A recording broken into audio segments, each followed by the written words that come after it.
Pues hoy vamos a informar sobre seguridad. Ustedes saben que todos los días 20 de cada mes corresponde informar al pueblo sobre la seguridad pública. No lo hicimos ayer, 20, porque era el día de la salud, el martes que dedicamos al pulso de la salud, y por eso se va a informar el día de hoy sobre la situación de la seguridad pública en México. También hoy corresponde, como todos los miércoles, informar sobre quién es quién en las mentiras de la semana. Y vamos de la misma manera a informar sobre esta noticia de espionaje de Pegasus, este equipo o aparato de espionaje que se aplicó en los gobiernos de Calderón y de Peña Nieto. Y se va a explicar sobre el dinero que costó, que es lo que más debería de preocuparnos, porque el que espíen es un delito, pero además cuesta mucho, se usaba mucho dinero del presupuesto con esos propósitos. Entonces, el titular de la Unidad de Inteligencia Financiera, Santiago Nieto, va a informar sobre cuánto dinero se movió en estos contratos. Toda esta información va a la Fiscalía General de la República, que ayer nos solicitó que se enviara información de todas las dependencias del gobierno sobre este asunto. En respuesta, se va a entregar esta información y contratos que se encuentran en los archivos de la Secretaría del Ejecutivo Federal. Entonces, vamos a iniciar con seguridad. Con su permiso, señor presidente, saludo a todas y a todos los presentes, también los que nos ven por las redes sociales. Saludo a mis compañeros, compañeras del Gabinete de Seguridad Federal, a los representantes de los medios de comunicación. Muy buenos días a todos y todas. Como cada mes, el día de hoy informaremos los resultados del trabajo coordinado en todo el país, en las 32 mesas de paz estatales y en las 266 regionales, en el que participan todas las instituciones de seguridad del Gobierno de México, de las entidades federativas y también de las autoridades municipales. Estas labores están previstas en la Estrategia Nacional de Seguridad, instruida por el presidente de México, con la articulación de los trabajos de inteligencia, con la territorialización de las fuerzas operativas, de la Secretaría de la Defensa Nacional, de la Marina, de la Guardia Nacional, así como el seguimiento de las investigaciones para abatir el crimen y la impunidad. Ahora le quiero dar la palabra al general Luis Rodríguez Bucio. Él es el comandante de la Guardia Nacional. Adelante, por favor.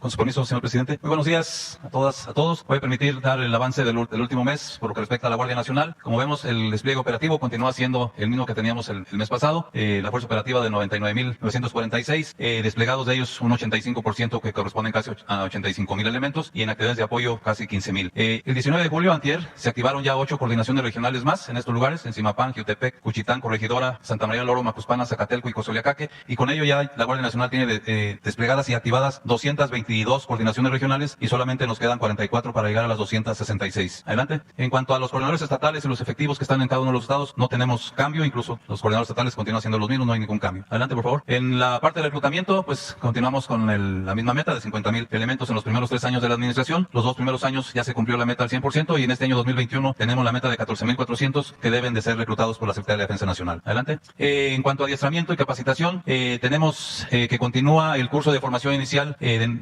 para el personal de nuevo ingreso, el segundo escalón de adiestramiento que inició el 12 de abril y terminará el 27 de agosto en estos 7 centros de adiestramiento de la Guardia Nacional, donde tenemos un total de 5,724 elementos. Este curso pues tiene el objetivo de capacitar a los integrantes de la Guardia Nacional en aspectos jurídicos, técnicos, táctico-policiales, que les permitan adquirir y desarrollar conocimientos, habilidades, destrezas para poder cumplir con eficiencia sus funciones. Pero también queremos que este curso sirva para acostumbrar al personal que ingresa a la Guardia Nacional a una disciplina y orden que se les va a exigir después como miembros de la Guardia Nacional. En ese sentido, los siguientes cursos de formación van a tener 3 fases. En una primera fase van a estar en centros de adiestramiento de la Secretaría de Defensa Nacional. En este caso tenemos el tercer escalón, ya tenemos el segundo, sería el tercero, y el tercero con 1,979 elementos y el cuarto con 736. Una vez que terminen aquí el periodo de esa primera fase, pasarán después a los centros de adiestramiento de la Guardia Nacional. Esa sería la nueva forma de ir adiestrando al personal que va ingresando a la Guardia Nacional. Adelante. También ya tenemos de nuevo la oportunidad de continuar con el adiestramiento, con el curso de formación inicial. Esto para personal veterano, es decir, personal que ya estaba en las unidades de policía militar o policía naval y que no ha tenido este curso que es necesario para la obtención del certificado único policial. Actualmente tenemos ese primer escalón de veteranos en 6 centros de adiestramiento entrenamiento de la Guardia Nacional con un total de 1,561 elementos. Este curso, como ya es personal veterano, solamente dura 8 semanas en comparación de los 20 semanas que son para el personal de nuevo ingreso. Adelante. La capacitación especializada que también se da en la Guardia Nacional y que tiene cursos que van desde 2 días hasta 4 meses, lo hacemos tanto de manera presencial como en línea. De manera presencial actualmente tenemos 65 cursos vinculados a temáticas como ciencias policiales, perspectiva de género, feminicidio, y ahí tenemos un total de 10,588 elementos. Capacitación en línea también tenemos en las mismas temáticas, pero en este caso aquí yo lo que quiero presentar es las instituciones a través de las cuales recibimos este tipo de apoyo. Tenemos 18 cursos que se nos dan a través del Consejo Nacional para Prevenir la Discriminación, la Comisión Nacional de Derechos Humanos del Distrito de la Ciudad de México y el Sistema Nacional para el Desarrollo Integral. Adelante. En la cuestión de construcción de cuarteles para la Guardia Nacional, la meta es de 248. El año 2019 ya se terminó la construcción de los 81 cuarteles. De 2020 quedan solamente 3 y ya tenemos en esta ocasión 13 cuarteles construidos que corresponden al año 2021 de los 76 que se tiene previsto construir. Entonces tenemos un total ya de 182 cuarteles construidos, en construcción 66 para poder llegar a los 248. En este mes, en el último mes, se inauguraron 5 instalaciones, 3 en Baja California, una en Sonora y una en Guerrero. Y 28 cuarteles de todos estos han sido inaugurados personalmente por el propio presidente de la República. Adelante. Por último, el programa de distribución de fertilizantes en apoyo a SADER. En este último mes son servicios de seguridad a las distribuciones de fertilizantes que hace SADER. Tenemos un total en el último mes de 8,649 toneladas en 244 viajes y ya llevamos un total de 27,556 toneladas en 27,256 en 714 viajes. Esto es tanto del puerto de Lázaro Cárdenas al estado de Guerrero como del puerto de Coatzacoalcos al estado de Guerrero y ahora también al estado de Campeche. ¿Sería cuánto, señor presidente? Me permito dar la palabra al almirante Ojeda. Con su permiso, señor presidente. Continuamos con el informe. Este es el personal que se encuentra desplegado en las diferentes operaciones que se realizan, los efectivos reales de cada una de las dependencias, las fuerzas operativas, los desplegados y de otras actividades que se están haciendo, y las diferentes aeronaves y buques con los que se cuenta. La que sigue, por favor. Todas estas operaciones, son 8 en total, con este personal es con los que se llevan a cabo. Aquí están distribuidos en todo el territorio, y este es el personal por cada una de las operaciones que se está llevando a cabo. A continuación vamos a ver cada una de ellas. La que sigue, por favor. En lo que se refiere a las operaciones para la construcción de la paz, hay en el territorio 75,888 elementos de las 3 fuerzas federales y se encuentran con una mesa de seguridad nacional, estatales y regionales, operaciones de refuerzo que está en Guanajuato, Jalisco, Michoacán, Zacatecas, Baja California y Tamaulipas, con mandos especiales en Badiraguato y La Laguna, y con operaciones de intercepción terrestre que se han llevado a cabo, tanto aéreas y marítimas, y se han recorrido 4,589,688 kilómetros de vía terrestre. La que sigue, por favor. Dentro de las operaciones del Golfo y el Pacífico, operaciones de infantería de marina, que hay 6,889 elementos desplegados, se han llevado a cabo 1,081 operaciones en funciones de guardia costera para combatir el tráfico de armas, personas y mercancías, también ejercer presencia en las diferentes regiones del país y desde luego contribuir a la vigilancia de áreas naturales protegidas. La que sigue, por favor. En lo que se refiere a las operaciones para la aplicación de la ley, que hay 4,700 elementos desplegados en interdicción marítima, se han llevado a cabo 771 operaciones de guardia costera. Los resultados: 171 operaciones en la zona de Campeche, 74 en las artes de pesca y 15,123 metros de redes aseguradas. Dentro de estas operaciones, el día de antier se decomisó, se capturó una embarcación que venía de Ecuador con aproximadamente 733 kilos de cocaína. Se va a dar mañana o pasado mañana la información. Las operaciones de sonda es la que se da en el Golfo, en el Golfo para la protección de las instalaciones estratégicas ahí de Pemex, para evitar el robo y ese tipo de cosas. Ha habido hasta el día de hoy, lo que va de más o menos 2 semanas, ha habido 2 robos ahí en las plataformas, las cuales estamos investigando. Operaciones de camarón, desde luego, es para ayudar a la veda del camarón. Se han asegurado 14,112 kilogramos de productos marinos en veda, y es el reforzamiento en el Alto Golfo de California para lo que le llamamos nosotros las operaciones de la vaquita marina. Se han llevado a cabo operaciones permanentes de inspección, vigilancia y remoción de redes fantasmas y desactivar pesca ilegal allí en toda esa área. La que sigue, por favor. En lo que se refiere a seguridad en los puertos, donde está la Marina en los puertos, tanto en las administraciones portuarias como en las aduanas, hay 1,227 personas, que lo que se realiza es neutralizar el tráfico de mercancía ilegal por la delincuencia organizada. Se han llevado a cabo 600 operaciones de vigilancia, de inspección y control en los recintos portuarios. Desde luego se coadyuva con las autoridades fiscales y aduanales en la prevención del tráfico ilegal de mercancías, y se ha hecho un recorrido de más de 90,000 kilómetros durante patrullajes a recintos portuarios. Más o menos en las 14 instalaciones que tenemos de las administraciones portuarias se lleva a cabo diariamente un recorrido de aproximadamente 120 kilómetros en el interior de los recintos portuarios. Es en la mañana, en la tarde, en la noche, en la madrugada estamos patrullando esas áreas. La que sigue, por favor. En lo que se refiere a operaciones de búsqueda y de rescate para salvaguarda de la vida humana en la mar, contamos con 33 estaciones de búsqueda y rescate en todo tanto en el Pacífico como en el Golfo, 11 de este lado y 22 de este lado. Se han atendido 4 reportes de accidente y 101 llamadas de auxilio y se han rescatado vidas 54 y evacuaciones médicas en la mar han sido 14. La que sigue, por favor. En lo que se refiere al corredor interoceánico, es una actividad que estamos llevando a cabo. Hay 947 elementos. La idea aquí es llegar a alrededor de 2,000 elementos para llevar a cabo la vigilancia del corredor interoceánico, que incluye las 3 refinerías, una en Salina Cruz, otra en Minatitlán y la tercera está en Minatitlán, Salina Cruz y Dos Bocas. Son las 3 refinerías con las que se correlaciona el interoceánico. Desde luego ahí tenemos vehículos, tenemos aeronaves, drones. Este es el recorrido que estamos vigilando. Esta es la primera etapa, posteriormente va a ser la segunda etapa que va de Coatzacoalcos a Palenque y la tercera etapa que va de Salina Cruz a Chiapas. La que sigue, por favor. En lo que se refiere al plan Marina, al plan DN3 y de la Guardia Nacional para atenciones de emergencia sanitaria, hay desplegados de las 3 fuerzas 40,519 elementos y se ha llevado a cabo 1,512 pacientes atendidos en instalaciones militares y navales, 399 toneladas de insumos médicos han sido transportados vía aérea y terrestres y 1,166 pacientes que han sido trasladados entre hospitales de esas instituciones. La que sigue, por favor. También siguiendo con esto, pero aquí en lo que se refiere a la vacunación, hay desplegados 15,768 elementos y se han llevado a cabo transporte de vía aérea 4,302,970 vacunas, transporte terrestre 20,329,390, se han utilizado 8 aeronaves, 18 operaciones aéreas se han realizado y 76 horas de vuelo con 63 rutas terrestres y esos son el tipo de vacunas que se han transportado. Le cedo la palabra al general Crescencio. Con su permiso, señor presidente. Bien, continuando con el informe sobre los efectivos desplegados que cumplen diferentes misiones, esta parte, los 199,076 hombres de todas las 3 fuerzas que tenemos desplegados. Vamos a ver otras 8 misiones. Adelante, por favor. Aquí tenemos otras 8 misiones que cumple el personal. Es seguridad de instalaciones estratégicas, operaciones para el combate al mercado ilícito de combustibles, el plan de migración y desarrollo de la frontera norte-sur, la atención a desastres, la erradicación intensiva de plantíos ilícitos, la estrategia de fortalecimiento de aduanas, el apoyo a las instalaciones electorales y vigilancia del territorio y el espacio aéreo nacional, además de la presencia en instalaciones aeroportuarias.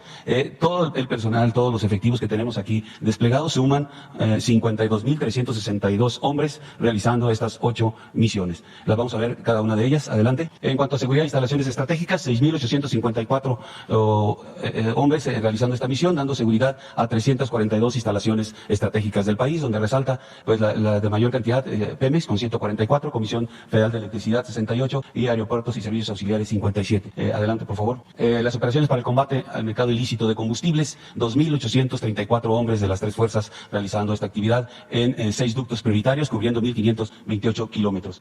Los resultados que se han tenido en este mes, 10,299,786 litros de combustible que se han recuperado. Se detectaron 803 tomas clandestinas, 779 vehículos asegurados, 385 detenidos y 15 predios también asegurados donde se encontraban las tomas clandestinas o las áreas donde se reúne el combustible robado. Las entidades con mayor incidencia, Estado de México, Guanajuato, Hidalgo, Michoacán, Puebla y Tamaulipas. Sigue conservando Hidalgo el primer lugar, aunque las tomas clandestinas se han reducido. Y en el plan de transporte apoyo a Pemex, se transportaron 159 millones de litros de combustible con las 637 autotanques que tenemos para esta operación. Adelante. En cuanto al plan de migración y desarrollo de la frontera norte-sur, 27,562 hombres realizando esta misión, cumpliendo esta misión. Se han rescatado en el mes 19,239 migrantes. A esos migrantes se les han atendido proporcionándoles alimentación. Tenemos 2 cocinas comunitarias, una en Ciudad Juárez y otra en Tijuana, que en este mes le hicieron la distribución de 68,358 raciones. Aquí tenemos los efectivos tanto en la parte norte y en la parte sur de nuestro país que tenemos desplegado. Por el Ejército, 13,663 hombres, por la Armada, 805 y la Guardia Nacional, 13,094 hombres. Adelante. Respecto al plan DN3, Plan Marina y Plan Guardia Nacional, en atención a desastres, 6,770 hombres estuvieron involucrados en esta actividad. Se registraron 118 eventos en el mes, 51 por lluvias, 2 inundaciones, 2 incendios forestales, 21 fugas de químicos. Adelante.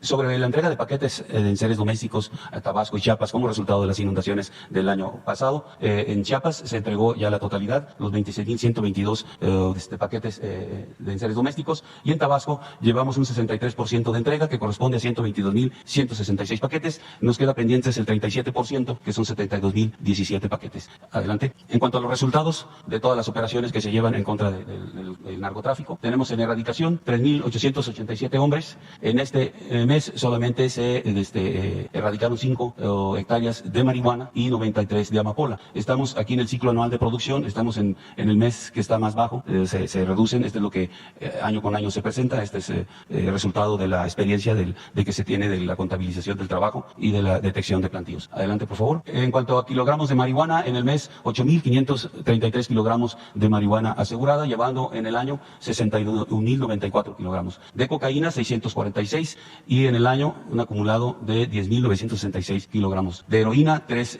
kilogramos, para el acumulado de 256 kilogramos. Adelante. En cuanto a laboratorios, este mes no detectamos laboratorios, pero llevamos en el año 19 laboratorios destruidos. En metanfetaminas, 2.353 kilogramos, con un acumulado del año de 30.389 kilogramos. De fentanilo, 15 kilogramos en el mes, para el total de 1.044 durante el presente año. Adelante. En dólares americanos, 1.346.308 dólares asegurados, para un total de casi 11 millones de dólares en el año. En pesos mexicanos, en el mes tenemos 3.646.455 pesos, para un total de 58 millones de pesos asegurados. Armas de fuego, 362, para un total de 4.277 del presente año, en donde se incluyen 4 fusiles Barrett calibre 50. Adelante, por favor. En cuanto a la destrucción de armas de fuego, que son puestas a disposición de las autoridades correspondientes, y ya una vez que termina el proceso podemos realizar la destrucción. En el mes se destruyeron 1.554 armas, de las que fueron aseguradas a la delincuencia, y en el año hemos destruido 5.145 armas. También en el canje de la campaña de canje de armas, la población la iniciamos apenas en este mes porque se tenía suspendida por la pandemia. Entonces en este mes se fueron canjeadas 10 armas. Estas armas también van posteriormente a ser destruidas, igual que las que son puestas a disposición por las autoridades. Adelante. Vehículos asegurados, 860 en el mes, con un total del año de casi 13.000 vehículos. Embarcaciones, 2, llevamos en el año 19. Aeronaves, 3 aeronaves, para un total del año de 26 aeronaves aseguradas. Adelante. En cuanto al fortalecimiento de las aduanas fronterizas, se tienen 21 aduanas con 873 elementos, que son administradores, subadministradores y personal que hace las revisiones en las aduanas. Este fortalecimiento se realizó en 3 fases, ya la terminamos. La primera fase fue cubrir el Nuevo León, Tamaulipas, con cuatro aduanas: Colombia, Nuevo Laredo, Ciudad Reynosa y Matamoros. En la siguiente fase seguimos con Tamaulipas, cubriendo Miguel Alemán y Camargo; Coahuila con Piedras Negras y Acuña; en Chihuahua, Ojinaga, Ciudad Juárez y Puerto Palomas; y Sonora con Agua Prieta, Naco y Nogales. En la última fase tuvimos Baja California, Tijuana, Tecate y Mexicali; en Sonora, San Luis Río Colorado, Sonoita; en Quintana Roo, Subteniente López; en Chiapas, Ciudad Hidalgo. Adelante, por favor. Estos son los aseguramientos que se han realizado en 4 de las aduanas, la primera fase. Las otras acabamos de iniciar. Para el siguiente mes tendremos el reporte de los aseguramientos, pero aquí tenemos 34 armas de fuego aseguradas en las aduanas de Tamaulipas y Nuevo León, para un total, desde que se tomó posesión de estas, que fue en marzo, de 119 armas de fuego. De cartuchos llevamos 45.654 cartuchos. En el mes fueron 25.585 cartuchos asegurados. En dólares americanos, 345.935 dólares, para un total de esos, a partir de marzo, en esas 4 aduanas, de casi 1 millón de dólares. Adelante. En detenidos, 43 detenidos, llevamos 171 desde marzo. 10 carros tanques también detenidos, están sujetos al procedimiento que se debe de realizar para comprobar lo que los carros tanques llevan ahí y asegurar si no es algún hidrocarburo ilícito. Llevamos también desde marzo 552 carros tanques en esta condición. Y de vehículos, en el mes 22, 87 vehículos asegurados. Estos aseguramientos son lo que va ingresando a nuestro país y que se hace la revisión de todo lo que entra. Adelante, por favor. En cuanto a apoyo al Instituto Nacional Electoral, al INE, en el proceso, este apoyo se inició desde el 28 de marzo y ha tenido todo un proceso en sus diferentes fases. Actualmente seguimos con 2.870 hombres dándole seguridad a los consejos distritales, ahí a sus instalaciones. Pues ahí se mantiene la papelería. Seguimos cumpliendo. Esta es la última fase de este apoyo. Adelante, por favor. Respecto a la vigilancia del territorio y del espacio aéreo nacional, 982 hombres realizando esta actividad. Son 228 aeronaves que se han empleado en el mes, 3.534 operaciones aéreas con 4.593 horas de vuelo. Es todo, señor presidente. Gracias.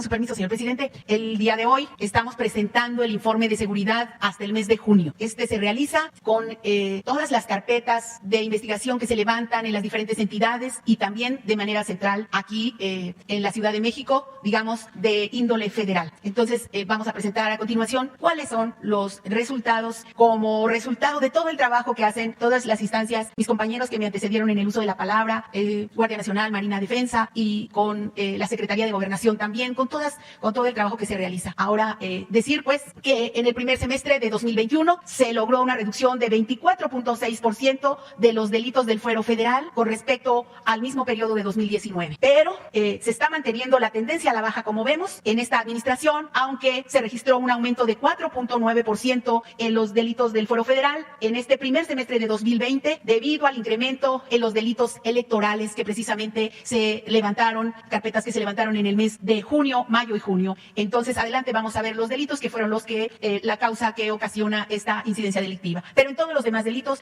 vamos hacia la baja. Delitos fiscales, menos 23.6%, delitos financieros, menos 15.7%, delitos de delincuencia organizada, menos 11.4%, también a la baja delitos relacionados con armas de fuego y explosivos, delitos patrimoniales, delitos contra la salud, que es narcomenudeo, y en la medida en que se presentan más carpetas, más sube ese delito. Delitos cometidos por servidores públicos también tuvo un incremento, y aquí me refiero a los delitos electorales, que es 320%, que subieron en el mes de junio precisamente, y que tienen que ver con ese incremento que se nota en los delitos del fuero federal. Adelante, por favor. El homicidio doloso se ha contenido, sigue conteniéndose, y de enero a junio de 2021 disminuyó 3.5% respecto al mismo periodo del año anterior. Continuamos. Hay que decir que en esta gráfica vemos el acumulado de enero a junio, en donde 6 estados concentran el 50.2% de las víctimas del homicidio doloso en este país. Guanajuato, en primer lugar, Baja California, Jalisco, Estado de México, Michoacán y Chihuahua concentran la mitad de los homicidios dolosos en nuestro país. Adelante, por favor.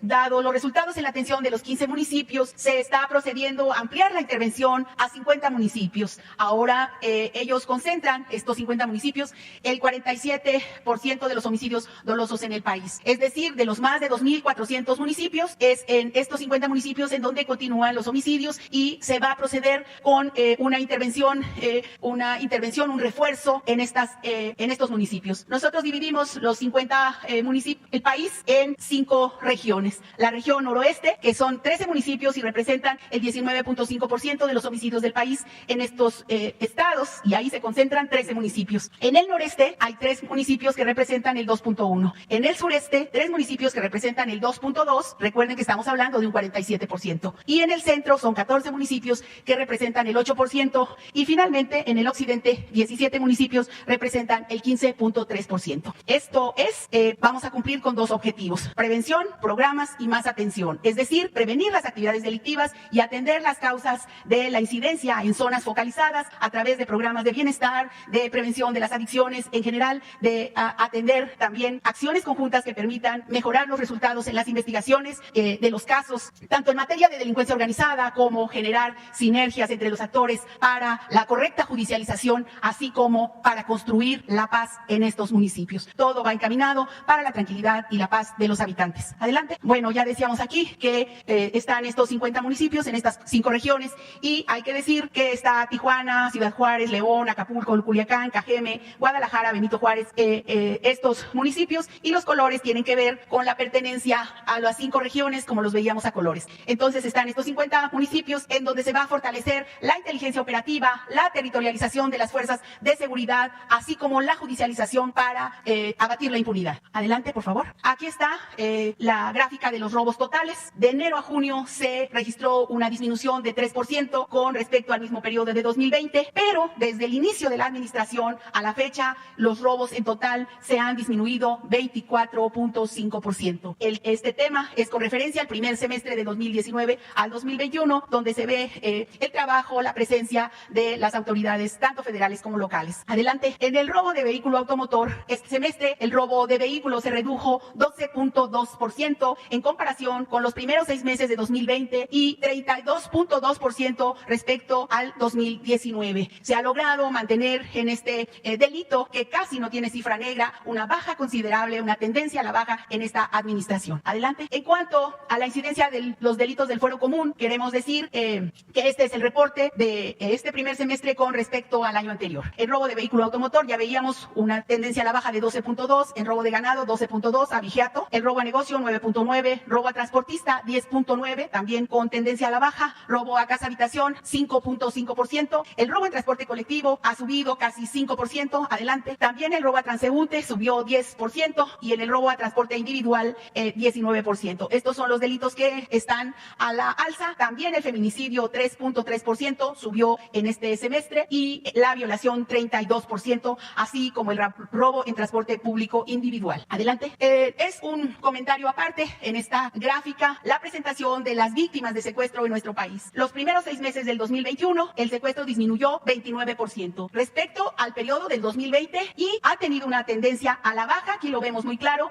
del 63% en junio comparado con el inicio de la administración del licenciado López Obrador. Hay mucho trabajo de las fiscalías de todo el país y de manera muy señalada el trabajo que también realiza la CONACE, que es una coordinación que es un órgano que está en la propia Secretaría y que se encarga precisamente de la coordinación de las autoridades en esta materia. Adelante. Violencia familiar, pues seguimos trabajando en este tema, aunque aquí claramente también se ve que ha ido a la alza. En este mes, en este último trimestre hemos estado a la baja, pero falta más trabajo, no solamente de las autoridades, sino también de la propia sociedad. Entonces vamos a seguir en el tema de la violencia familiar, trabajando con más ahínco. Adelante. En robo de hidrocarburos, la desviación de miles de barriles al día por mercado ilícito de combustible ha estado también a la baja, con un 3.9 miles de barriles en promedio mensual en el mes de julio, y en el mes de junio fue de 4.8. Aquí está actualizada a los 14 días del mes de julio, y el ahorro estimado del 1 de diciembre al 14 de julio es de 157,000 millones aproximadamente y equivale a un ahorro diario de 164 millones de pesos. Hay que decir que ese trabajo se hace con la Sedena, la Marina, la Secretaría de Marina y también con Petróleos Mexicanos y con otras dependencias que precisamente el señor presidente encabeza las mesas para abatir este delito. Adelante.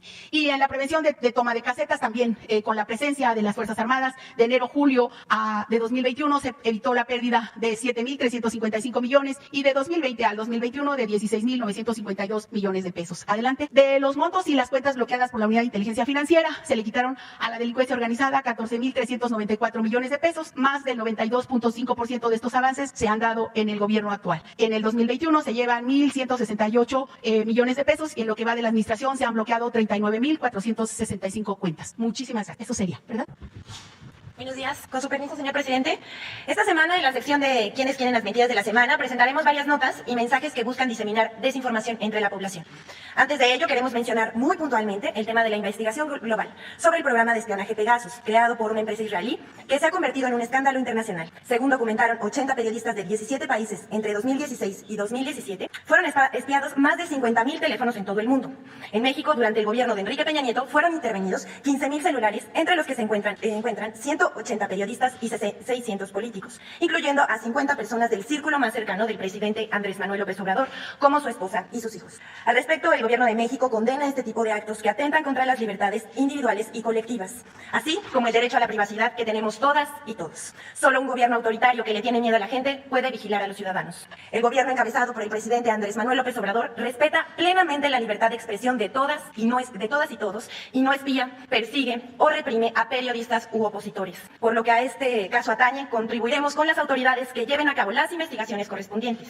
En Quienes quieren las mentiras de la semana aparecen periodistas y medios que han publicado falsedades o medias verdades que desinforman a los ciudadanos. Algunos de ellos fueron víctimas del espionaje del gobierno de Enrique Peña Nieto. Queremos manifestar nuestra solidaridad con todos los ciudadanos que han sido vigilados mediante Pegasus o cualquier otra forma elemental o sofisticada, lo cual incluye a funcionarios del gobierno que también han sufrido este tipo de vigilancia ilegal. Ahora vamos a pasar a nuestra sección. Tenemos dos notas. La primera tiene que ver con vacunas y el segundo con un área protegida. Los periódicos El Financiero y La Crónica, entre otros, publicaron este lunes 19 de julio notas con títulos engañosos que aseguran que el gobierno de México tiene guardadas 19.4 millones de vacunas COVID sin usar. Esta información es falsa. A continuación presentaremos el número de vacunas que se han aplicado y se aplicarán de acuerdo a la Estrategia Nacional de Vacunación. Dosis de vacunas en México, se han aplicado 74.837.585. Vacunas aplicadas, 60.280.916. Vacunas registradas, 55.107.724. Vacunas sin capturar, 5.101.192. Estas son vacunas que ya se aplicaron, que existen en el registro escrito, pero no se han subido al sistema. Vacunas en sitio para aplicar, 3.917.160. Vacunas Sinovac en espera de certificación para ser aplicadas, 2 millones. Las dosis de vacunas, día a día hay una cantidad de papeletas de dosis que no alcanzan a capturar en la plataforma, y esto depende del acceso a la red de telefonía o internet, la ubicación de la localidad y la extensión de jornada de aplicación. La siguiente nota es falsas afirmaciones sobre acción de Semarnat en San Luis Potosí. El título es: el gobierno engaña con la reserva de San Miguelito, y lo dice Julio Hernández López. Aquí vamos a desmentir 3 afirmaciones que hace el periodista. Entre los días 13 y 17 de julio, el periodista Julio Hernández López, astillero, a través de sus redes sociales y canal de YouTube, ha señalado contra Semarnat y a su titular, María Luisa Albores González, sobre el proceso de declaratoria del área natural protegida en la Sierra de San Miguelito. En general, pone en duda el proceso para decretar este espacio como área natural protegida. Esta información es falsa. El gobierno de México niega que exista engaño alguno. Desde 2019, la Semarnat ha liderado un proceso transparente para lograr la protección al medio ambiente y la justicia social en la región de la Sierra de San Miguelito. En enero de este año inició la etapa de consulta pública a cargo de la CONAM, con el acompañamiento de un grupo técnico integrado por la Semarnat, la Procuraduría Agraria, la Comisión Nacional Forestal, la Secretaría de Ecología y Gestión Ambiental del Gobierno del Estado de San Luis Potosí y la Universidad Autónoma de México, Campus Morelia. A la fecha continúa el proceso de consulta pública, y hasta el momento se ha llevado a cabo 29 reuniones virtuales debido a la pandemia por COVID, con todos los sectores de la sociedad involucrados, además de 35 reuniones presenciales, visitas a los ejidos y comunidades, recorridos de campo o asambleas agrarias con los 37 núcleos agrarios y sus comunidades involucradas. Es también muy importante aclarar que gracias al ejercicio de diálogo y consenso con los dueños de la tierra, la Semarnat reitera que la Cañada del Lobo está incluida en el proyecto de área natural protegida Sierra de San Miguelito. El gobierno de México deja en claro también que no está quitando hectáreas que pudieran ser utilizadas a favor de inmobiliarias. En este sentido, y de conformidad con la normatividad en la materia, son las asambleas ejidales la máxima autoridad en dichas comunidades, por lo que también son las facultadas y responsables de determinar el uso y destino de las tierras sobre las que actualmente son propietarios. La Secretaría de Medio Ambiente y Recursos Naturales y la Comisión Nacional de Áreas Naturales Protegidas, con el acompañamiento de la Procuraduría Agraria, en apego a los principios de transparencia y honestidad en el ámbito de sus competencias y con total respeto a la voluntad del pueblo, desarrollan las actividades de consulta con los ejidos y comunidades involucradas en el proceso de diálogo para la creación del área natural protegida de San Miguelito. Dicho lo anterior y en el mismo sentido, dejamos claro: continúa el proceso de consulta pública del proyecto, en el que el gobierno de México se mantiene respetuoso de las libres decisiones de las asambleas ejidales y comunales. Segunda mentira. En otro mensaje, el periodista equipara el trabajo de Semarnat y de su titular, María Luisa Albores, con las acciones durante el gobierno de Vicente Fox, en donde se aprobó concesión para la explotación minera a cielo abierto en el Cerro de San Pedro, en San Luis Potosí. Es falso y un verdadero despropósito comparar la devastación ambiental de los gobiernos de Fox y Calderón al apoyar a la minera San Javier para desaparecer el Cerro de San Pedro en San Luis Potosí. Lo que afirma Astillero es falso. En primer lugar, se recuerda que este gobierno no otorga ni otorgará concesiones mineras a cielo abierto, como sucedió en el caso del Cerro de San Pedro. Lo que ahora hace Semarnat es justamente lo contrario: acordar con las y los habitantes del territorio y dueños de la tierra la superficie que será área natural protegida, y a la cual se le dará un manejo sustentable para mejorar los medios de vida de sus habitantes. Tercera mentira. Desde esta sección hacemos un llamado a pegarse a un principio de verdad, pues esta es la mejor manera de participar y construir un mejor medio ambiente para estas y las futuras generaciones. En este sentido, se invita también a no difundir ni compartir información tendenciosa, falsa y que solo busca crear confusión en las audiencias. Por ejemplo, el siguiente tuit en su cuenta, estamos hablando del Astillero, en donde claramente se insinúa de manera tendenciosa la participación de personal del gobierno federal con operadores de los fraccionadores. Ante eso, se niega rotundamente estos dichos, y en apego a los principios de transparencia, se invita a que, de existir pruebas, se presenten ante la autoridad competente. Se reitera que en el gobierno de México no se permite ni se permitirán actos de corrupción. Es cuanto, presidente. Con su venia, presidente. Muy buenos días a todas y todos. Como ha mencionado el señor presidente de la República, se entregará a la Fiscalía General de la República la información relacionada con las contrataciones vinculadas con el caso Pegasus. Adelante, por favor. El Grupo Tecbull SADCB es una empresa con características de fachada constituida por Balam Seguridad Privada SADCB. Cabe señalar que Grupo Tecbull contrató durante el año 2014 con la Procuraduría General de la República, particularmente con el licenciado Tomás Herón de Lucio, director en jefe de la Agencia de Investigación Criminal, el software Pegasus, el malware Pegasus, para efecto de espionaje telefónico. Este contrato es un contrato de 32 millones de dólares desarrollado por la empresa israelí NSO Group, al que terminó transfiriéndose los recursos. Cabe señalar que no es el primer caso que se tiene reportado en México de adquisición de malware. El primer caso se remonta a la administración de Felipe Calderón y tiene que ver con la contratación que Genaro García Luna hizo de las empresas de los señores Weinberg para poder contratar el software de NiceTrack. Cabe señalar que toda esa información la tienen tanto las autoridades norteamericanas como las autoridades de la Fiscalía General de la República para los procedimientos correspondientes. Aunado a lo anterior, las contrataciones con las series de empresas vinculadas con Grupo TechBull y con Balam Seguridad Privada se remontan en México al año 2012, también durante la administración del señor Felipe Calderón. Adelante, por favor. Grupo TechBull es una empresa con poco tiempo de constitución que empieza a recibir fuertes montos de recursos provenientes de cuentas concentradoras del gobierno federal a partir de empresas reconocidas en el ramo de seguridad. Cabe señalar que también se tiene información de que se realizaron compras de equipos de Aeronautics LTD, Auro Sentinel LTD, entre otras empresas, y que finalmente el grupo TechBull se reconoce que envía recursos a dichas empresas y a otras más a Israel e Italia, países donde se encuentran dichas personas morales asentadas. Cabe señalar que no solamente se trata de montos incongruentes, sino también que estas cuentas operan con cuentas concentradoras del gobierno federal con montos muy superiores, lo cual implica, o por lo menos se presume, la existencia de actos de corrupción al venderlas a sobreprecio al gobierno de la República del año 2012 al año 2018, es decir, durante las administraciones de Felipe Calderón y de Enrique Peña Nieto. Adelante, por favor. Los montos contratados en total de depósitos a estas empresas son 5.914 millones de pesos y en retiros 2.889 millones de pesos. Entre las empresas beneficiadas se encuentra el grupo Balam, que tuvo depósitos en millones de pesos de más de 910 millones de pesos, el grupo TechBull con 527 millones de pesos. Hay que recordar que se encuentran también concentrados aquí la adquisición del malware Pegasus, y hay una serie de empresas relacionadas con quien se transacciona de manera financiera. Adelante, por favor. Cabe señalar, y pueden verse en la lámina, los periodos de contratación. Estamos hablando de contratos desarrollados durante el año 2012, 2013, 2014, 2015, 2016, 17 y 18, en todas las empresas vinculadas con este grupo, particularmente con la Procuraduría General de la República, pero también con el órgano administrativo desconcentrado de prevención y gobiernos estatales, incluyendo los gobiernos del estado de Veracruz en la época de Javier Duarte y del gobierno del estado de México.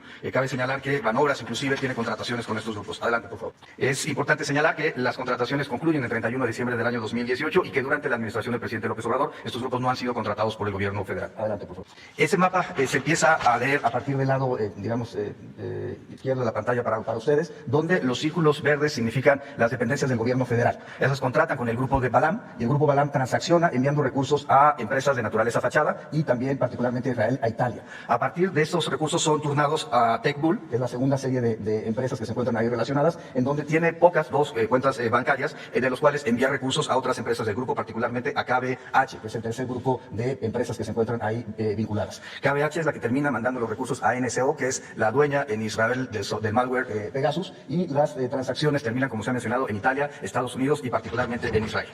Adelante, por favor.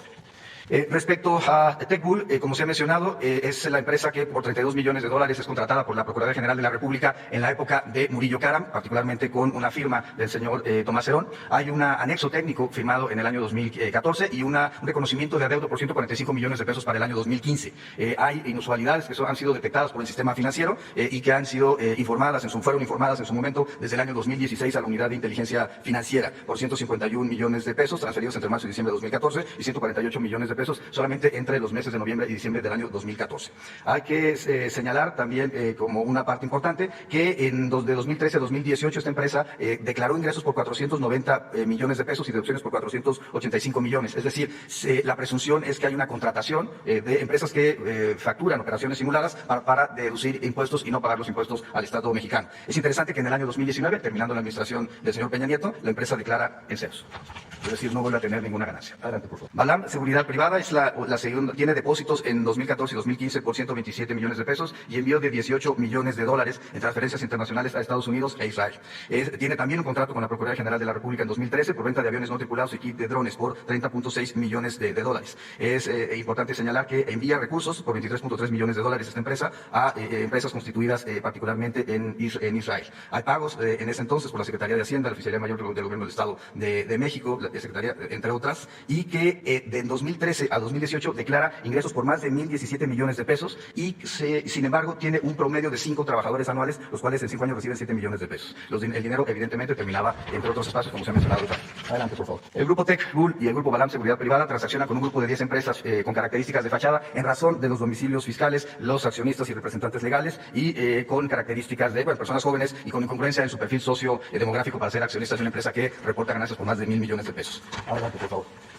KBH Track es empresa que recibe tanto de Balam como de Tech Bull, hace transferencias de Space a varias empresas que serán mencionadas a continuación, pero es importante mencionar que en 2013 declara en ceros y de 2014 a 2017 declara 114 millones de pesos. Esta empresa KBH Track es la que termina enviando dinero a la empresa NSO, que es la generadora del malware. Adelante, por favor. Proyectos y Diseños BME es otra de las empresas que son contratadas por la entonces Procuraduría General de la República, en donde también encontramos discrepancias de naturaleza fiscal y transferencias internacionales importantes, $7.8 millones y $2.8 millones para enviar, entre otros beneficiarios, $7 millones a NC Group Tecnologías LTD. Adelante, por favor. El grupo comercial Vicra se encuentra entre otras de las empresas relacionadas que retiran por $3.5 millones a Umbak Leumi en Tel Aviv, Israel, de NSO Group Technologies, también mencionada ya en esta presentación, vinculada con la generación del malware. Adelante, por favor. Constructora del Centro del Bajío, artículos textiles y equipo de accesorios, MBSADCB, se encuentran entre otras empresas que fueron utilizadas en esta red de transferencias para efecto de generar ingresos y remisión de los recursos, en este caso de Estados Unidos y China. Adelante, por favor.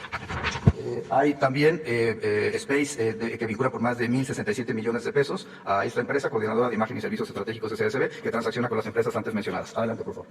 En este contexto, se presentará la información ante la Fiscalía General de la República y se dará vista al Servicio de Administración Tributaria por los posibles temas vinculados con evasión fiscal. Cabe señalar que no se localizaron transacciones de dichas empresas en la presente administración y solamente los recursos fueron transferidos a Estados Unidos, Italia, Israel, y solamente de Balam y de Tech Bull los montos hacia Israel fueron por $25.2 millones y $20.8 millones de pesos. Se ejecutará el acuerdo de bloqueo contra los sujetos que se encuentren involucrados en los casos en donde se haya advertido alguna operación de lavado de dinero. Es cuanto, presidente.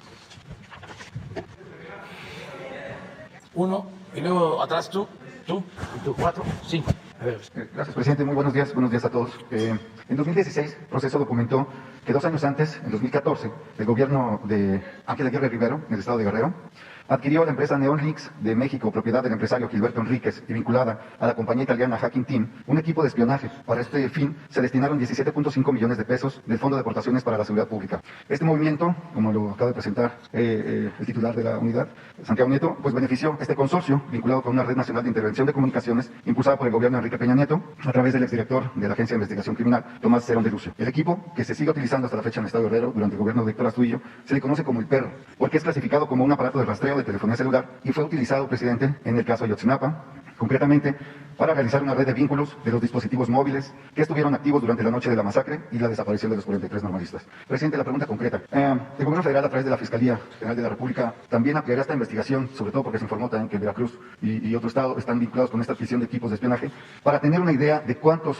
aparatos o cuántos sistemas hay en el país y que siguen operando. Esa es una pregunta. Y la segunda, ¿qué va a pasar con estos equipos? ¿Se siguen vigentes? ¿Dónde están?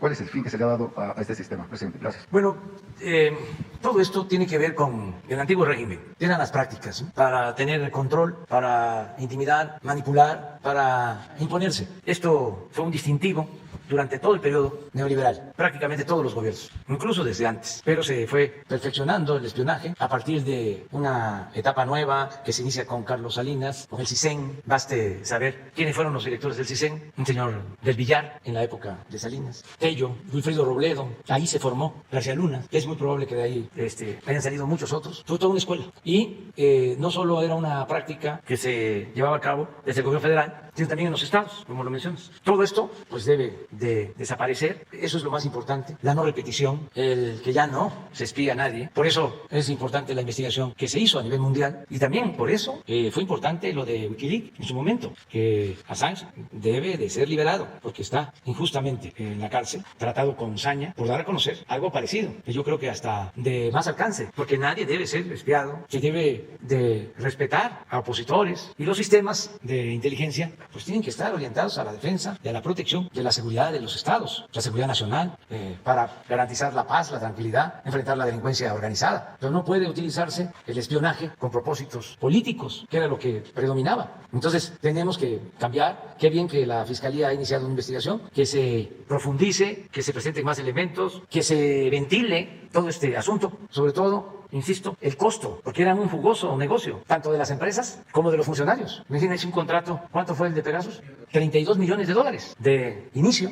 Se destinaba mucho dinero a espiar y que todo eso desaparezca, que haya garantías para que actuemos con libertad, que podamos hablar por teléfono, no estar pensando que nos están escuchando, o desarrollar toda una tecnología para que no puedan escuchar. Yo recuerdo que me llamó la atención, primero, una entrevista en los tiempos que fui opositor, hace algún tiempo, cuando el éxodo por la democracia, que tuve tratos con Gutiérrez Barros y fui a su oficina, en Gobernación, y tenía como 2 o 3 cosas, ¿no? Una, como una fuentecita de agua. Estoy hablando del secretario de Gobernación, Gutiérrez Barros, que porque el agua distorsionaba cualquier intento de escucha, de intervención. Luego la música. Esto 1990, hace más de 30 años. Y luego, para hablar por teléfono, una caseta blindada. Así era cuando empezaba. Luego, que había que quitarle la batería, la pila del celular. Pero luego, apagarlo. Pero luego ya ni apagarlo.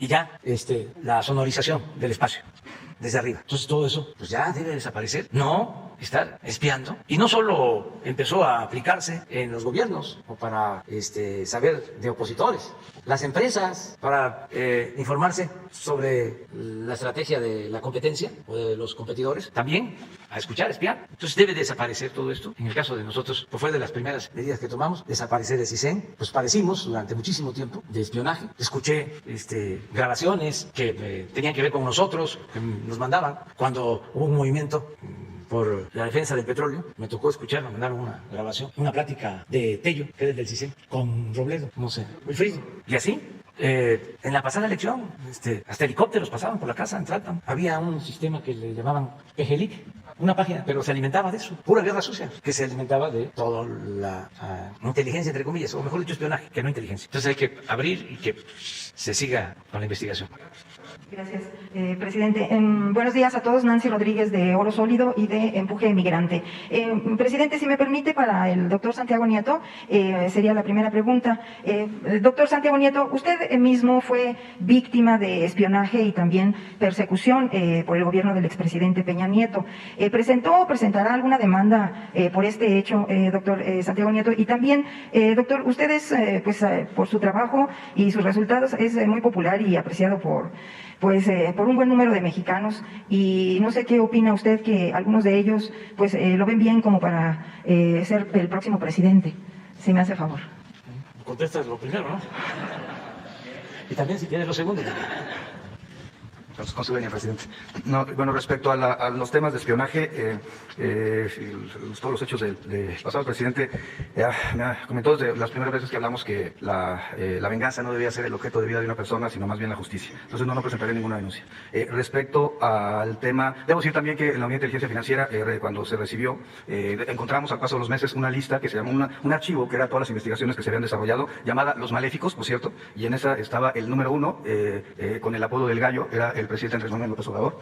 Había sido revisado, pero encontramos ahí a la secretaria Olga Sánchez Cordero, aparecía en la lista Alfonso Brazo. Por supuesto, ninguno de estos archivos se mantuvo. Aparecía Víctor Trujillo, Carmen Aristegui. La verdad es que había muchas personas que fueron en su momento investigadas en la unidad, de acuerdo con esa lista que encontramos. Respecto al otro tema, no zapatero a tus zapatos. Procuración y Partición de Justicia. Gracias, doctor. Presidente, mi segunda pregunta, a pesar de que nuestros hermanos emigrantes se fueron de México por culpa de los expresidentes, no podrán votar en la consulta del 1 de agosto próximo para juzgar a los expresidentes, porque desafortunadamente el INE no lo permitió. Entonces, señor presidente, en la reforma electoral que usted tiene pendiente presentar, ¿contempla tal vez la inmediata credencialización de nuestros hermanos migrantes en Estados Unidos? ¿O qué se puede hacer desde el Estado, presidente, para que ellos puedan participar? Porque tienen mucho interés y sobre todo, el año que entra viene lo de la revocación del mandato, pero ellos insisten, ¿no?, en participar en las elecciones aquí en México. ¿Qué se podría hacer en cuanto a su postura como Estado para agilizar esta credencialización o esta participación en las elecciones de nuestros hermanos migrantes, si me hace favor? Gracias. Sí, yo creo que con la reforma, si se aprueba, se podría avanzar mucho para que participen nuestros paisanos migrantes. Se llevan años queriendo que participen, pero son muchos los requisitos, no se simplifica lo relacionado con la participación. Entonces, tiene que abrirse la posibilidad, dar facilidades, resolver acerca de que deben garantizarse derechos a todos. En Estados Unidos hay alrededor de 38 millones de mexicanos, ya sea nacidos en México, que viven allá, o hijos de mexicanos. Entonces, es la comunidad más grande en Estados Unidos. Y cuando hay elecciones, la participación es mínima.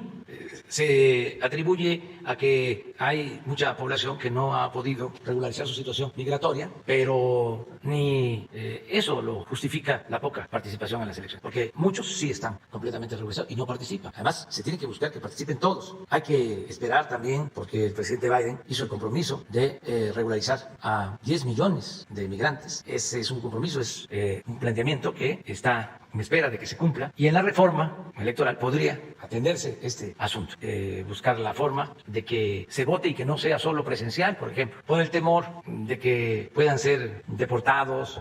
Hay que buscar la forma, garantizar a los mexicanos que por necesidad se han tenido que ir a vivir y a trabajar a Estados Unidos, que participen en lo político en su país, que es México. ¿Quién sigue? Presidente, muy buenos días. Soy Omar Niño, de O Noticias de San Luis Potosí. Le tengo una pregunta. En San Luis Potosí estamos muy preocupados por el gobernador electo que ha sido elegido. Él ya estuvo 2 veces en prisión de máxima seguridad, en Hermosillo, Sonora, y en Ocampo, Guanajuato. Cuando salió de Ocampo, Guanajuato, su padre gobernaba San Luis Potosí capital y se llevó a los 3 directores de Ocampo, Guanajuato como directores de la Policía Municipal de San Luis Potosí, y los resultados están en que ahora San Luis Potosí ha sido uno de los estados y de la capital con más problemas de inseguridad. En el 2018, usted acudió a San Luis Potosí. Su cierre de campaña no lo pudo hacer en la Plaza de los Fundadores, hubo problemas con esos gobernantes, y usted se dirigió a ellos como mafiosillos. Fue en el 2018. Hace una semana vino Ricardo Gallardo Cardona y estuvo con usted. También los analistas a nivel nacional han visto a San Luis Potosí que pudiera convertirse en el primer narcoestado por los antecedentes que tienen los señores Gallardo gobernando Soledad de Graciano Sánchez, que es uno de los municipios conurbados de San Luis Potosí. Mi pregunta sería, presidente, ¿ha cambiado la opinión que usted tenía de hace 3 años sobre Ricardo Gallardo Cardona, ya preso por cuestiones de desvíos de recursos, y que no salió libre por haber él comprobado su inocencia? Salió libre por faltas al debido proceso y ayudado en ese entonces, o por lo menos las investigaciones periodísticas se habla de que fue ayudado por el entonces exsecretario de Gobernación, Miguel Ángel Osorio Chong. ¿Qué nos puede decir al respecto? Esa sería mi primera pregunta, señor presidente. Bueno, que es un asunto político lo que tú planteas. El pueblo de San Luis, o la mayoría del pueblo de San Luis que participó en las elecciones, eligió a Gallardo como gobernador. Entonces yo soy respetuoso de la voluntad del pueblo. En la democracia es el pueblo el que decide, es el pueblo el que manda. Entonces hay que respetar la decisión de los potosinos. Desde luego, esto no debe haber caído bien a los que perdieron, porque así son las cosas, ¿no? Y pues ahora cuestionan sobre el pasado del gobernador electo. Todo esto se debió haber planteado en su momento. Incluso para eso hay instancias legales. Ya ahora que el pueblo decide que él sea gobernador, pues tenemos que respetar la voluntad del pueblo. Cuando estaban las elecciones, aquí vinieron como en 2 o 3 asuntos a denunciar o a que nosotros diéramos a conocer información para afectar a candidatos. Y dijimos, no, eso le corresponde a la Fiscalía. Porque antes se usaba el que si no era un candidato del agrado de quienes estaban en el gobierno, en el poder, pues les fabricaban delitos. Eso yo lo padecí. Pero en este caso, en especial, la versión que tiene él del por qué lo encarcelaron es de que iba a participar y había otro que era el predilecto. Y entonces, antes de esa elección, lo detuvieron personajes que ahora son famosos, que eran los que operaban en la Procuraduría, y se lo llevaron y lo encarcelaron. Y ya no se registró. Y una vez que ya había candidato, lo sacaron. ¿Es cierto o no? Ese es otro asunto, pero esa es otra versión. Entonces, hay que actuar con prudencia.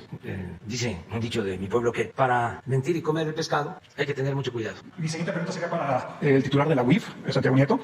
Doctor, preguntarle sobre este mismo tema. En la última visita que tuvo usted a San Luis Potosí, tuve la oportunidad de preguntarle y nos confirmó que sí había investigaciones en contra de Ricardo Gallardo. Eso por un lado. Y por otro lado, del tema del espionaje. San Luis Potosí también está involucrado en este tema.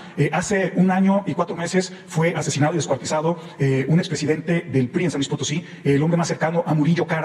Él fue desaparecido, posteriormente fue descuartizado, encontrado en un hotel, se llamaba Aurelio Gancedo, y se habla que tenía línea directa. Incluso hay 3 empresas, en aquel tiempo se escuchó que hubo 3 empresas que estaban ligadas a este sistema de espionaje Pegasus. ¿Tendrá información que nos pueda compartir al respecto de estos 2 temas? Respecto al gobernador electo Gallardo, la información está con la Fiscalía General de la República, y la Fiscalía General de la República, como órgano constitucional autónomo, tendrá que determinar si existe algún tipo de irregularidad o no. También se nos solicitó información por parte del Instituto Nacional Electoral, no solamente en ese caso, sino también respecto a los oponentes del señor Gallardo, y se le entregó la información al Instituto Nacional Electoral para que en ejercicio de sus facultades como órgano constitucional autónomo determinen lo que conforme a derecho proceda. El presidente López Obrador me dio instrucción muy clara de no hacer ninguna acción que afectara el proceso electoral, y nos mantuvimos al margen. Cuando hemos tenido requerimientos de las autoridades, se les han entregado en ambos casos. Respecto al otro tema, es importante señalar que hay muchos estados que cuentan con este tipo de sistemas, no vinculados directamente con Pegasus, y pues creo que será importante poder generar algún tipo de investigación ulterior, porque el planteamiento del presidente López Obrador es muy claro. En un sistema democrático no puede haber espionaje a la ciudadanía. Así es. Después un compañero creo que quieres. Gracias, presidente. Buenos días, Shaila Rosagel, corresponsal del Grupo Gili, El Imparcial de Sonora, La Crónica de Mexicali y Frontera de Tijuana. Tengo una pregunta sobre la frontera, presidente. Hoy se cumple 1 año 4 meses del cierre parcial de la frontera terrestre. Hay nuevas noticias sobre la pronta reapertura, sobre todo que hoy se vence el plazo, o sea, del 21 de julio. Preguntarle, y también se habla que estados como Baja California ya están listos para una reapertura, pues ya está en semáforo verde. Si tiene algunas nuevas noticias de las autoridades estadounidenses sobre el tema. Todavía no hay información. Creo que en el transcurso del día va a dar una información la Secretaría de Relaciones sobre este tema. Estamos avanzando en la vacunación en todos los municipios fronterizos. Ya se terminó de vacunar en Chihuahua, ya se está terminando en Coahuila, ya empezaron en Anáhuac, y vamos a empezar en Tamaulipas, ya se tienen las vacunas. Entonces, pensamos que para principios de agosto terminamos toda la frontera. Entonces, hay condiciones. En el caso de Baja California, estamos igual que en California en cuanto a vacunación. Se podría. Y lo mismo en Chihuahua. Ya está Juárez con vacunas, se aplicaron todas las vacunas para 18 años en adelante. Primera dosis, Pfizer. En el caso de Baja California es Johnson & Johnson. O sea, sí se puede, y yo espero que haya pues una buena actitud de parte del gobierno de Estados Unidos. ¿Esa noticia se conocerá hoy? Hoy vamos a que Marcelo, o quien él decida, informe de cómo va la negociación. Muchas gracias, presidente. Ahora, sobre los 50 municipios que se comentaron ahorita de seguridad, de más violentos, estos datos son datos a junio. Con los datos a junio yo ya vi ahorita que son 4 municipios los que están de Sonora, entre estos 50 municipios, uno de ellos Cajeme, pues que Cajeme está en 4º lugar ahí. Además, 5 en Baja California, es decir, Tijuana es el que más tiene homicidios. Vi que, a diferencia de la de mayo que presentó el lunes pasado el almirante Ojeda, se incluyó ahí playas de Rosarito, ¿no? En Baja California. En la gráfica que presentó el lunes pasado, que incluía datos hasta mayo, estaban Caborca y San Luis Río Colorado de Sonora. Ahorita ya no están. Preguntar si las estrategias que se van a implementar en los 50 municipios se van a excluir estos municipios como Caborca y San Luis Río Colorado, porque ya no están en la gráfica. Bueno, sabemos que en Caborca es un lugar que hay mucha violencia ahorita en Sonora. Entonces, preguntar eso. Y también sobre qué tantos recursos se van a ejercer en estos municipios, en estos 50 municipios. Y sobre las medidas como la inteligencia operativa y la judicialización de los casos que se comentaron ahorita. ¿Cuándo se iniciará con esta estrategia en los municipios? ¿Y para cuándo se prevé que se podrían ver los primeros resultados? Bueno, en primer lugar, la estrategia de seguridad cubre todo el territorio. Eso debe de tomarse en consideración. Son 266 coordinaciones territoriales en todo el país. Y en cada coordinación territorial se va a tener un cuartel de la Guardia Nacional. Incluso se va a reforzar el número de cuarteles y se van a ampliar, es posible, también las coordinadoras o coordinaciones territoriales. Porque nuestra estrategia es que haya presencia de la Guardia en todo el país. No si un municipio o un número determinado de municipios o una región se complica, se agrava la violencia, y enviar a esa región personal y luego pasarlos a otra región como era antes. No, tener en cada región presencia permanente. Eso es lo fundamental. Y ahí trabajar de manera coordinada, Guardia Nacional, Defensa, Marina, todos ahí. Sin embargo, como en 50 municipios de los cerca de 2.500 que hay en el país, en el caso de homicidios, ahí se llevan a cabo la mitad de los homicidios del país, en 50 municipios. Ahí vamos a llevar a cabo una estrategia especial. Se va a reforzar la acción del gobierno en su conjunto. ¿Y esto qué significa? No solo más elementos, sino desarrollo social, bienestar. Es un programa integral en esos municipios para atender más a los jóvenes, para que se combata la pobreza, la marginación, para fortalecer valores culturales, morales, espirituales y también la presencia de la policía. Es un plan especial con este propósito. Entonces, por eso seguramente salen de los 50, de la lista de los 50, Caborca, pero acabamos de ir a Caborca y se acaba de inaugurar un cuartel de la Guardia Nacional. O sea, la presencia va a continuar. Sin embargo, se definieron estos 50 en un análisis tomando en consideración algunos elementos, parámetros, sobre todo de incidencia delictiva. Lo que dices, por ejemplo, Cajeme, pues ahí tenemos que reforzar más en Cajeme y así en otros municipios. Sería bueno, porque tú estás muy interesada y haces muy buen trabajo periodístico para tu región, sería bueno que en efecto te entregara a Rosa Isela la lista de cuántos municipios de tu región están considerados como prioritarios por tener o por registrar el mayor índice de homicidios. Entonces vamos a entregarte esa información. Ahora no sé si quieres agregar algo. Efectivamente, la observación que hace Sheila es muy oportuna. Los datos de la Secretaría de Marina eran hasta mayo y ya cuando se ve todo el semestre, con los datos del Secretariado Ejecutivo más actuales a junio, sí hay una diferencia, no solamente en el tema de Caborca, sino en varios otros municipios de otras regiones también. Entran algunos y salen otros, 2, 4, 6, 8 municipios de los 50 y precisamente es por lo que dice el señor presidente. La presencia de la Guardia Nacional hace efectivamente la diferencia en cuanto al decremento en los índices delictivos de esa región. Ahora bien, ¿qué cosa es, respondiendo a su pregunta, ¿se vigila o no Caborca? Claro que se vigila. Y una de las líneas de trabajo con los integrantes del Gabinete de Seguridad tiene que ver con que no solamente es un municipio, sino es una región en la que vamos a estar trabajando. No solamente es Cajeme, sino es la región considerada ahora por su pregunta. Pero ahí se fortalece la inteligencia, la territorialización, la presencia de las fuerzas de seguridad y por supuesto, y parte muy importante, el buen acuerdo con las policías estatales, pero sobre todo con la Fiscalía Estatal,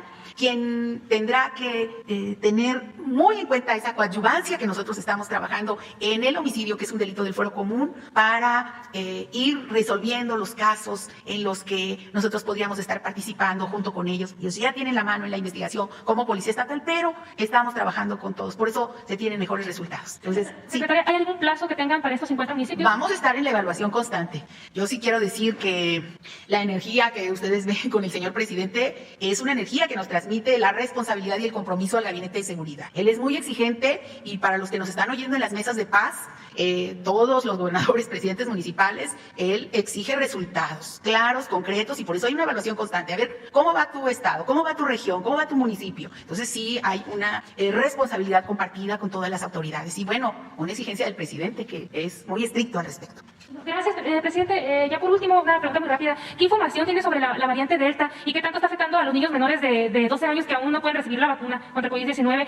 Acaba de llegar el primer caso, por ejemplo, a Baja California de la variante Delta. En Baja California Sur se dio a conocer que hubo algunos pequeños que fallecieron y en otros estados así de 1, de 2, pero han fallecido. Esta nueva variante podría apresurar que en el mundo se aprueben una vacuna para niños pequeños. ¿Qué le han comentado en salud? Bueno, que tenemos que estar atentos, pero todavía no hay algo grave en la afectación de niños por COVID de ninguna variante. No es un asunto grave, afortunadamente. Lo que se está constatando es de que se están contagiando más jóvenes en general. No creo que no solo es México, sino en el mundo. Entonces, los jóvenes tienen más resistencia.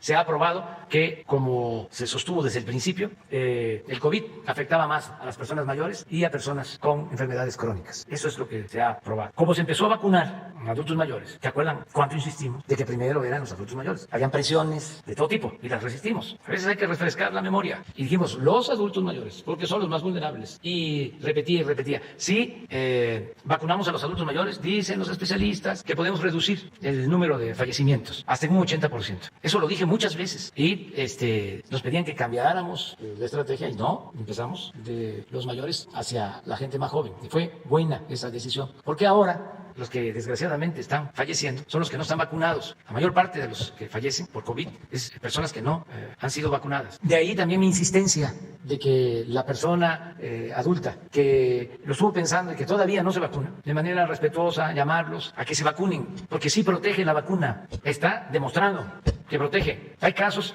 donde ya se vacunó el adulto mayor y se contagian los nietos jóvenes y no tiene ningún problema el adulto mayor vacunado. Se protege. Hay un porcentaje, pero mínimo, de personas que estando vacunados se pueden infectar, sobre todo si solo tienen una dosis. Pero ya si tienen las dos dosis, es muy, pero mucho, muy esporádico el que se contagien o les vuelva a dar COVID, si ya les dio y están vacunados. Entonces, en el caso de niños, de jóvenes, todavía afortunadamente no es un asunto grave. Estamos nosotros pendientes, dándole seguimiento. Voy a pedirle a los médicos que informen también sobre esto, pero a los jóvenes no les afecta mucho, como a los adultos mayores.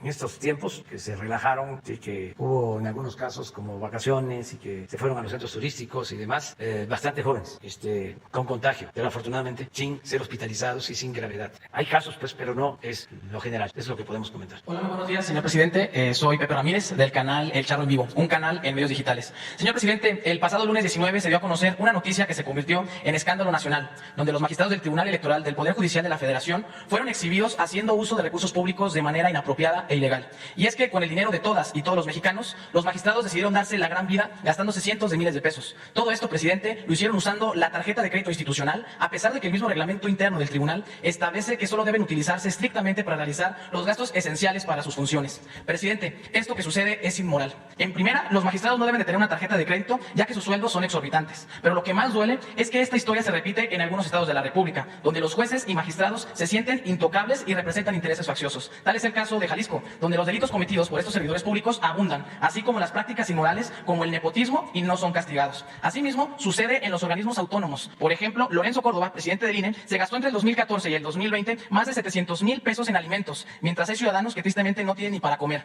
Y si no fuera por los apoyos sociales de su gobierno, que está impulsando, estarían en un total abandono. Señor presidente, el encargado de investigar y sancionar estos abusos de autoridad cometidos por los magistrados del Tribunal Electoral es su Contraloría Interna y la Comisión de Administración. Sin embargo, al depender del mismo Tribunal Electoral y del Poder Judicial, se obstaculiza la justicia y el pueblo de México ya está cansado del abuso de estos magistrados corruptos. Algo similar sucede con el Consejo de la Judicatura Federal, que simplemente parece adorno cuando se trata de castigar a los jueces y magistrados que no cumplen su trabajo. La pregunta es la siguiente, presidente. ¿Qué otras alternativas existen para terminar con años de impunidad dentro del Poder Judicial? ¿Y por qué no presentar una iniciativa para crear un órgano independiente al Poder Judicial para que sea el facultado de sancionar a estos funcionarios que violan la ley, ya que actualmente no hay libertad para realmente aplicar la misma y sancionar a estos jueces corruptos? Y para el titular de la Unidad de Inteligencia Financiera, si puede darnos avances sobre la investigación que en estos momentos está recayendo sobre el magistrado presidente del Tribunal Electoral, José Luis Vargas, y su esposa, quien es vicepresidenta de Asuntos Corporativos de Pexico en Latinoamérica, sobre estas presuntas utilizaciones de red de empresas fachada para triangular recursos y evitar depósito y enviar depósitos al extranjero, así como cometer delitos como la evasión fiscal y el lavado de dinero. Y en este caso, si se llegan a comprobar estos presuntos delitos, sí estarían buscando realizar un juicio político en contra de este magistrado, de acuerdo al artículo 110 constitucional. Bueno, pues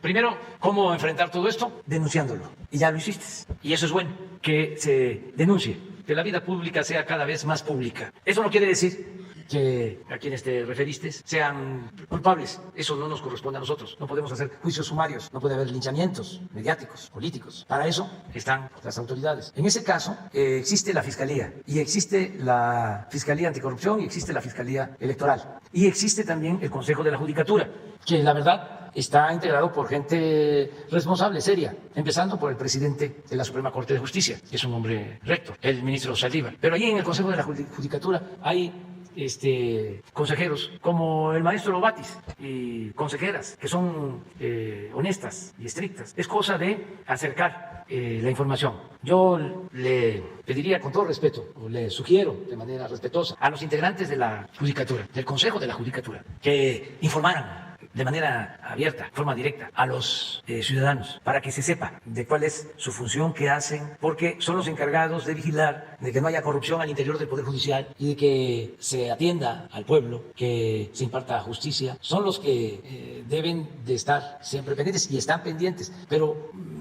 la gente no conoce sobre esta función. Sería muy bueno que ellos informaran más, de acuerdo a la ley, cuál es su responsabilidad, qué es lo que pueden ellos sancionar. Ojalá y hagan algo así. No se puede pedirles que vengan aquí, porque pues es un poder autónomo, aunque si quisieran, aquí está esta tribuna pública, ¿no? El que puedan ellos informarle a la gente cuál es su función. Sería muy bueno. o que ellos convoquen a rueda de prensa, que estén informando permanentemente, constantemente, porque esto va a ayudar. Entonces, ahí hay dos elementos. Primero, la denuncia, que es importante. Segundo, el que se sepa que existen estas instancias, tanto de la Fiscalía como del Poder Judicial, para investigar posibles casos de corrupción. Ya lo tercero, pues es lo que pueda comentar Santiago. ¿No tienes nada? Sí, a ver.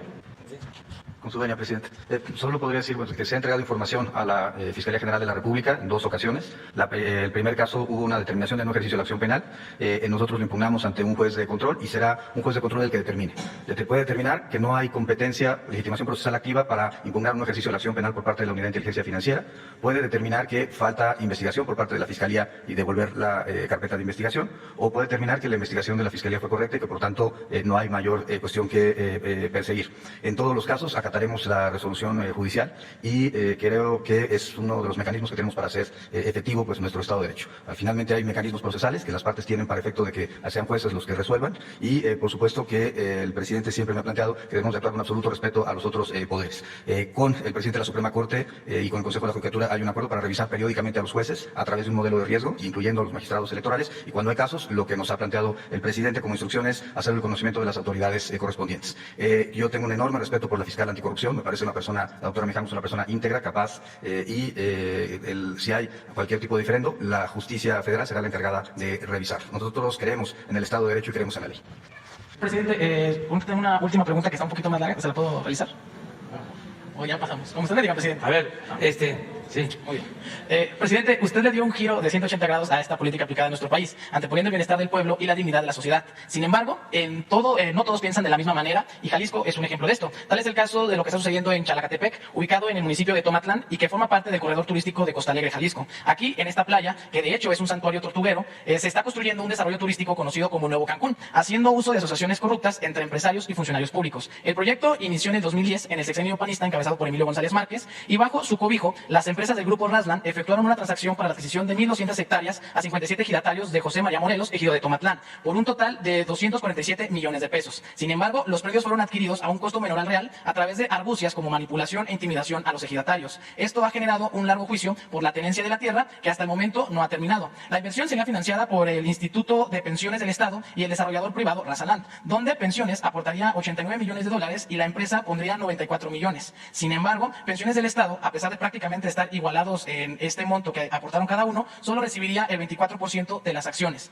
El fraude que sucedió en esta situación consiste en que Razaland pagó los terrenos a los ejidatarios de Tomatlán con la aportación que hizo Ipejal y además se quedaron con 909 millones de pesos de este dinero de los trabajadores. Hasta el momento no se ha transparentado ni el origen ni el destino de ese dinero. A pesar de todas estas irregularidades, tanto en la adquisición de los predios, el desfalco que recibió el Ipejal, que lo tiene prácticamente al borde de la quiebra, y la destrucción de esta zona protegida por ser un santuario tortuguero, el gobierno de Enrique Alfaro, en vez de investigar e iniciar proceso legal en contra de los culpables, ha dado luz verde para que siga la construcción de este desarrollo turístico, que se encontraba detenido gracias a los juicios que se interpusieron por parte de los ejidatarios de la zona. Y no solamente esto, sino que anunció que había 8 cadenas hoteleras interesadas para construir también en esa zona. Además de esto, se anunció la construcción de un aeropuerto y un camino a Chalacatepec que costaría 53 millones de pesos, que saldrían del préstamo que solicitó el Estado por 5.250 millones de pesos y que al final, pues los únicos beneficiados de esta inversión serían los desarrolladores de este lugar. Presidente, la pregunta será la siguiente. No se puede permitir que la historia de los abusos de los ciudadanos a los ciudadanos se repita. Y es que los estados se escudan con la autonomía para seguir cometiendo este tipo de fraudes y atropellos, y menos cuando son cometidos en contra de los ciudadanos que con esfuerzo han logrado un patrimonio. Presidente, ¿qué se puede hacer para no permitir más abusos? En el caso de Chalacatepec, se puede ordenar una investigación exhaustiva por parte de la Semarnat y de la CONAMP, ya que este complejo fue aprobado por parte de la dependencia en el periodo de Enrique Peña Nieto, sexenio que sorprende por su gran corrupción y opacidad.